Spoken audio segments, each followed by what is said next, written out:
So it's time to check back in with the Mole Man and his endless quest to convince us that the MCU has now, beyond dispute, totally failed. No one is watching it, nobody cares, and it's not even financially successful. It's in complete la land. But I will say this, like many Marvel fans, as opposed to MCU fans, yeah, the Taskmaster was not good. As an adaptation, it was pretty horrendous. I would like to agree with him because the Taskmaster was kind of destroyed if you know the comics, but he doesn't know the comics. So his basis for complaining is kind of strange. Natasha in anything close to a reasonable amount of time. Luckily, she's not knocked out, nor is she unable to operate at full capacity, as she manages to recover, come to awareness of the situation, draw her gun from her back seat, comment on the likelihood of this person being sent by Ross, and then open fire after delivering a quip, with Task Manager choosing to slowly list over to her in what could only be described as Zack Snyder-level slow motion. But then, a shield deflection and a throw. Oh boy, lucky that shield didn't make it through that weakened steel frame. I hope we don't get any examples of it going through much more than that in future. Also, it's a huge break for Natasha that Mask Fastener uses projectile explosives but doesn't use a handgun, or any gun for that matter. She'd be dead if that were the case. Similarly, she'd be dead if a second explosive arrow was opted in for. But lucky for her, Tascaroonie only uses one per mission. But suddenly, Well, I think the basis for criticism, and it's fairly obvious because it's right there, is yeah, they're making him into a Michael Myers clone. Because characters do this. The Night King in Game of Thrones, which he's covered by the way, so he should be aware of this. And as far as I know, he did not bring that up as a complaint, but I'll double check. And he probably is aware of Michael Myers. So yeah, it is a thing that certain antagonists do not run. They usually only have a stride. They only run fast. In very exceptional cases, there's nothing wrong with that. Again, if that's how they're stylizing this antagonist, that is how they're stylizing the antagonist. But if people think I'm just being partisan and just making fun of Callum here for no reason, I would agree. The arrow is a legitimate question.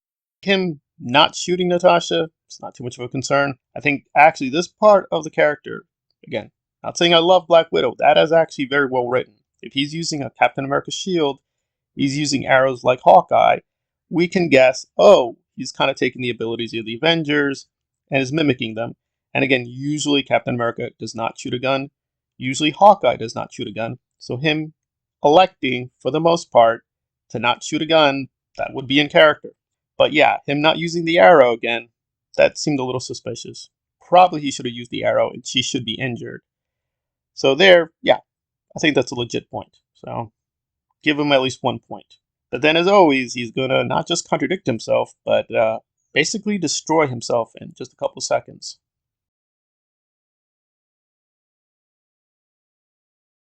not a sight or sound. Oh, I don't see how they managed to stay secret there, especially against someone like Black.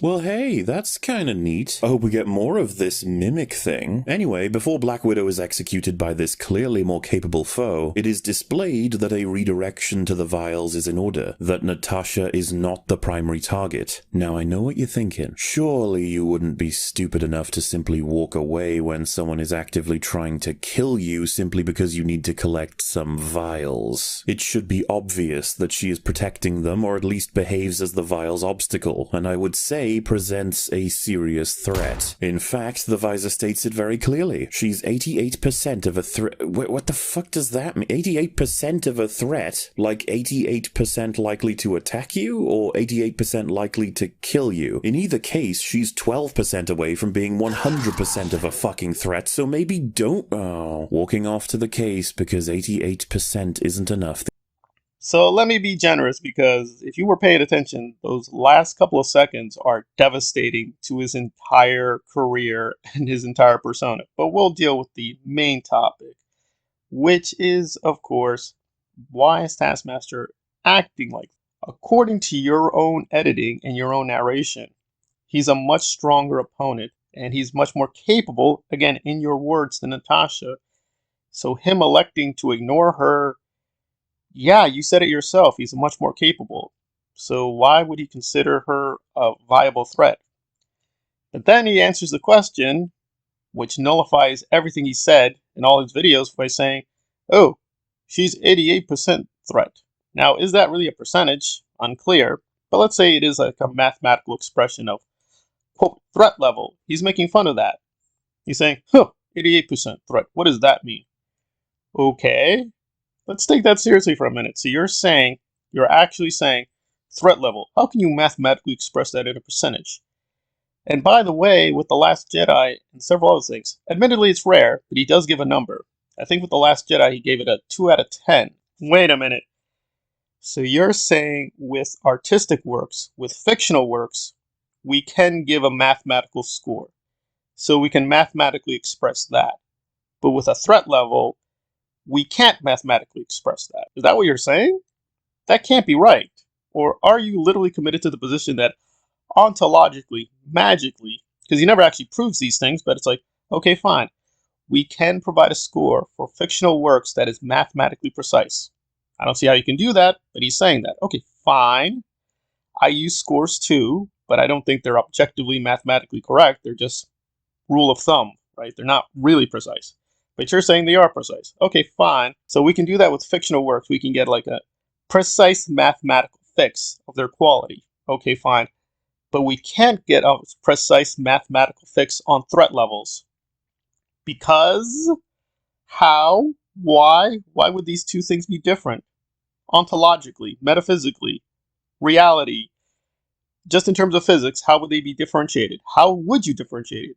What would be the procedure? Why is one valid and the other invalid? Could you provide any answers here? Nope. It's just a case. Now, I get it. This whole thing is supposed to be a joke. Like, he's a joke. The essays are jokes. It's all a joke. You can't take it too seriously. But insofar as you do take it seriously, you're like, this is not making any sense at all. And I don't mean Black Widow, which does have its share of nonsense and stupidity. I'm not saying it doesn't, but what you're saying is astronomically way more stupid than anything in Black Widow. You've literally said as a joke, a threat level 88. What is that? Wait, don't you give scores to films? Why is that correct, but this is incorrect or laughable, or even as a joke? Like, what would be the punchline? Like, I may make fun of that. Patrick Willems may make fun of that. Ralph the movie maker may make that kind of joke, but you cannot make that joke. You literally are the person who cannot make that kind of joke. It would not make any sense. Yeah, I agree. I agree what he's saying is complete stupidity. Or what he's saying is correct, but then he has to prove it. He has to prove that somehow artistic works can be mathematically precisely expressed, but not threat levels. So at best he's saying a question mark. Whatever he just said was not a profound joke, though. It just seems to be like, those are really strange comments. So what the hell did you just say? I would guess in the future, if somebody ever asks about this, a couple of seconds that make no sense, he's just going to deny he ever said it, or later he's going to say, okay, I made a mistake. But if he says that, then that contradicts a lot of other statements. So, and that's not a good stance if your major thing with Black Widow is, this thing contradicts itself all over the place.